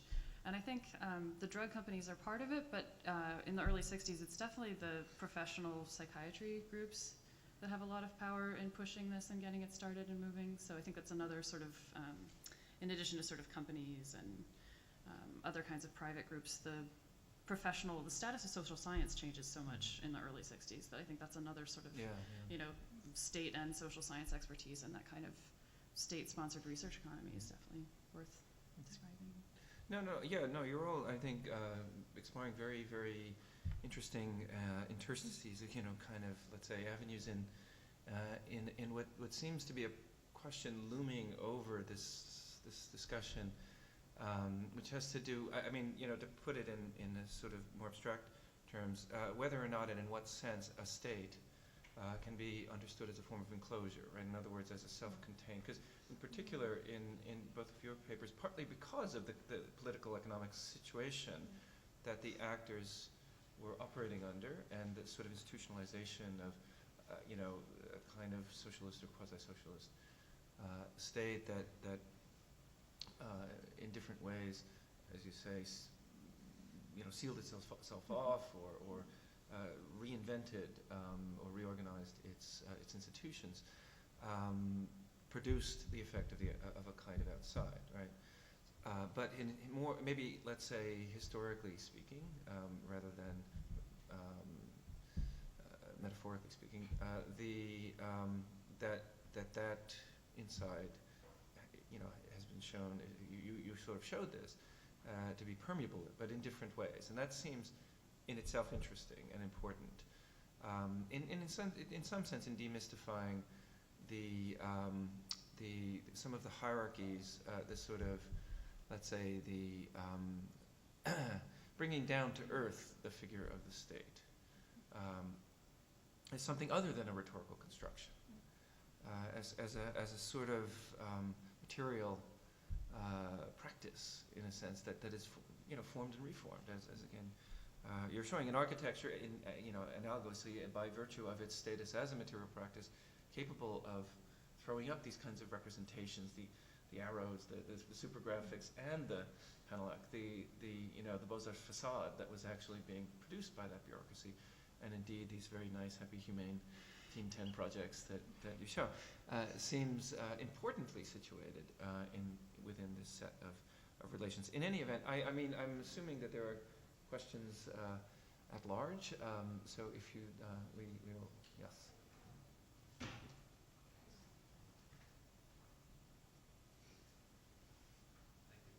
Question for Anna. Your presentation of the design factories is striking in how some of the labor forms seem to emulate construction work on Stalinist regimes and the so-called shop workers working by norms.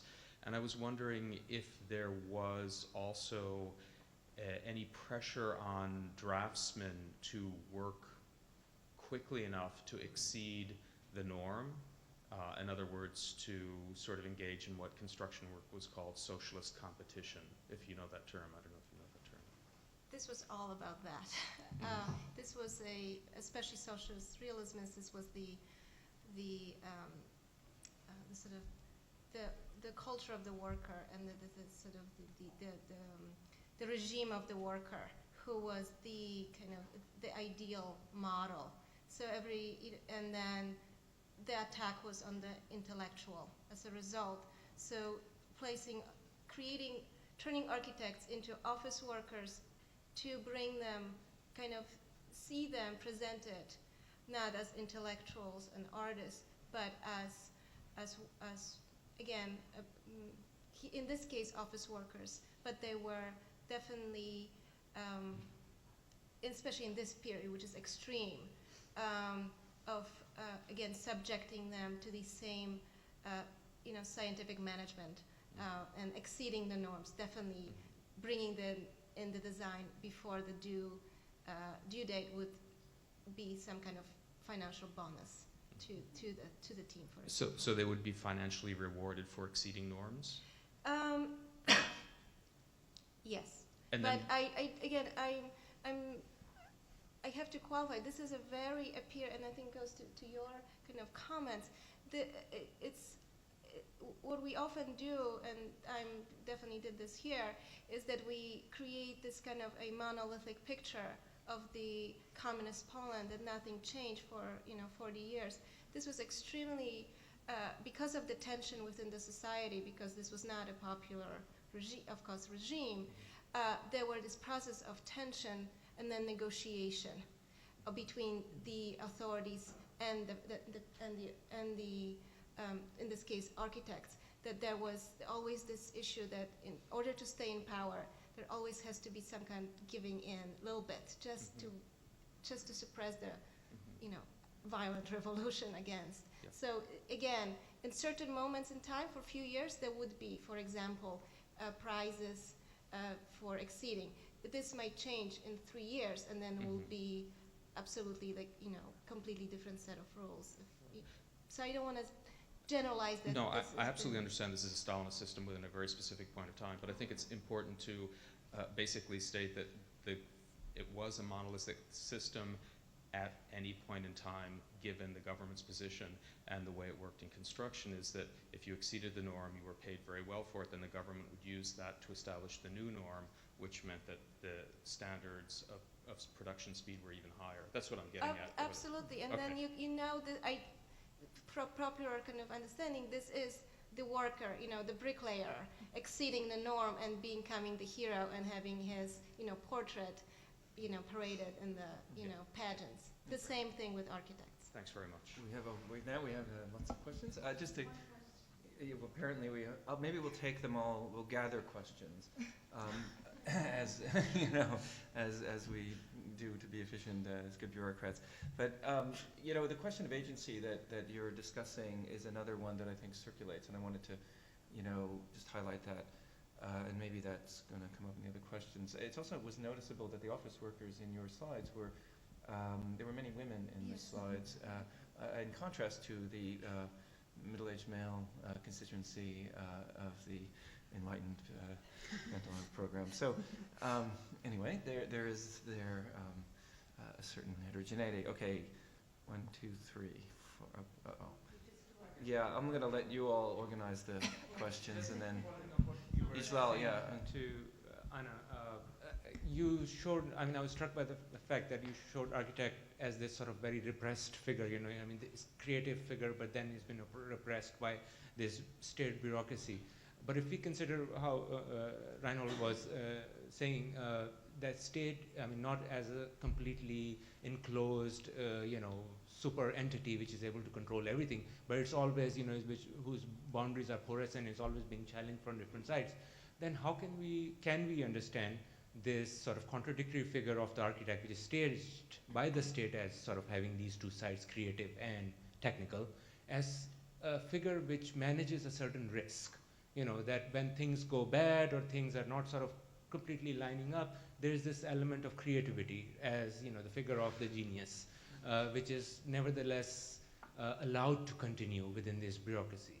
So instead of seeing it as, just simply taking the state at its worst, that it's, that it's oppressing this figure, we should perhaps can consider that it's actually maintaining this figure in this dual state to manage certain sort of risks.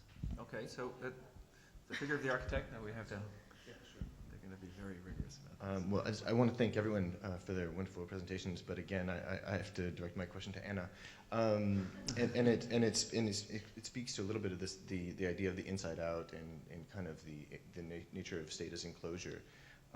Because these design bureaus in Poland, although they're not monolithic, the organizational structure looks very familiar to the structures in all of East Central Europe and also the Soviet Union. So I would just ask what is this particular organizational mode, and what's the role of the Communist Party, and how can we say open this up beyond just the Polish example, or if that question is relevant to your project.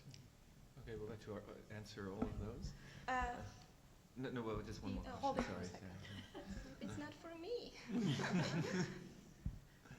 Hi. I had a question for Tricia, actually. I was very struck by the visuals of the lists of administrators in your presentation. And I was just wondering whether they could, amidst all this turmoil, they were all leftists, right? Most of them, you showed that, right? All these the administrators, right? They had a vision. The ministers. Right. Okay. The civil servants were meant to be non-political. Right, okay, so they were apolitical. But they had a vision. Yes, they had a vision. They had a vision. Could they put an architectural form on it? Or was it just so chaotic that they could just barely control the foundations of the buildings that were getting constructed? No, there's a clear agenda, which I'll get to in a minute. Okay, no, thank you. Okay, we're going to have to hold on. I'm sorry, it'll get too I'll be complicated. very quick. Yeah. To answer your question, what I was suggesting and trying to kind of make maybe I should have emphasized it a little more, that I kind of wanted to see both sides, and I definitely, with the diagrams that I was showing you, is sort of, and that this was really the attack, and the overemphasizing, I think, or focusing on how this is not, what this does to the architecture, and what a terrible, terrible place these bureaus were. It was a political statement on the part of the underlining issue was here to bring down the regime. In the kind of the long view, this was a critique of the regime to, political statement, really. And it doesn't reflect that they were actually that dysfunctional. They were just that horrible, if you know what I mean. It's not, it's just focusing on this one issue, that this is, the bureaucracy is just overwhelming, and there's just no creative thinking involved in what was being done. It's a way for architects, they could not criticize the system itself. There's no, it's the system, the socialist state cannot be criticized, that it's illegal, but criticize how it functioned, or that there's something wrong. They were presenting themselves as architects who want to build socialist architecture, but they are not allowed because something is wrong with the system, if you know what I mean. So underlying issue of this overemphasizing, years after years, everything is wrong, our problems are in the bureaus, is really, again, a political critique of the entire system that was allowed to be published. And Ricky, yes, everything goes back to Moscow. And even the name, Miasto Projekty, it's based on Soviet models, and there were, just probably pamphlets on how these bureaus were functioning in the Soviet Union, and they were definitely modeled in Poland and probably in other parts of Eastern Bloc as well. Again, I don't feel qualified to speak and I didn't have any materials to say that this is modeled on this specific, but definitely the president is the Soviet Union. Okay, and there's two parts to that question, and I think, yes, sort of this pursuit of the reform policy does align with a left or center-left policy, which does correspond to sort of this continuing nomination of these ministers within this kind of thinking. The civil servants, in a sense, were apolitical, but because the ministers didn't come in and dramatically change things, they could continue to pursue things in a continuous way within a sort of larger spirit, coming from these sort of parties that dominated control of the National Education Ministry. Secondly, in terms of the aesthetic aspect of this period, you know, the Beaux-Arts gets kind of a bad rap during this period because it's seen as being all about traditional architecture, and usually the Palais de Chaillot from the Expo of '37 is the poster child of architecture, official architecture, which is kind of a shame because it's actually much more interesting what's being produced. Although one of the things that's difficult about these years is that the funding is so awful. There's not a whole lot of public architecture being built, so it's hard to sometimes test those things, and it's more apparent in some of the exhibitions that are mounted during this time, official exhibitions where you really see the diversity that's being sort of promoted. And the Popular Front, and even before those sort of last 10 years of the Third Republic, there's a decision made, explicit decision made within the Beaux-Arts administration to not take sides on what was a very polarized architectural milieu. There were the modernists versus kind of the traditionalists, and the profession, in a sense, was being torn apart by these kinds of debates. And so the Beaux-Arts administration basically said, we're going to choose what was called the troisième voie, the third way, which is pluralist. And they made an agenda to be pluralist, and they wanted both sort of modern and this kind of in-between Ruth Spitz stuff, and then they wanted this, you know, more traditional stuff. They wanted everyone to have a place. They didn't want to have to pick sides. And this was definitely out there for the Expo of 1937. If you look at the French pavilions, they go from very, very, very modern to very, very, very regionalist. And it's an incredible array of diverse production that's shown coming from French architects. It's shown to the world, and it's a shame that it's just Chaillot that's today remembered as sort of the production of, you know, official production of the period. Because, I mean, the Palais d'Air of Odell is just, it's an incredible building. It looks like it could have been built in 1950, and, you know, it was, nobody talks about these things because, unfortunately, a lot of them got torn down, but the agenda was to show this plurality. I will thank again all of our presenters and ask, just in the spirit of keeping the conversation going, because I know there are other questions. We collectively apologize for not being able to take all of them, but in order to kind of maximize our chances as we go, I would propose that we take a shorter break between this and the next panel, essentially, you know, sort of 5 minutes or so. And, you know, so as we transition, the next panel can start getting ready, and so we'll be starting in 5 minutes again. Okay, thank you again. It was a great start.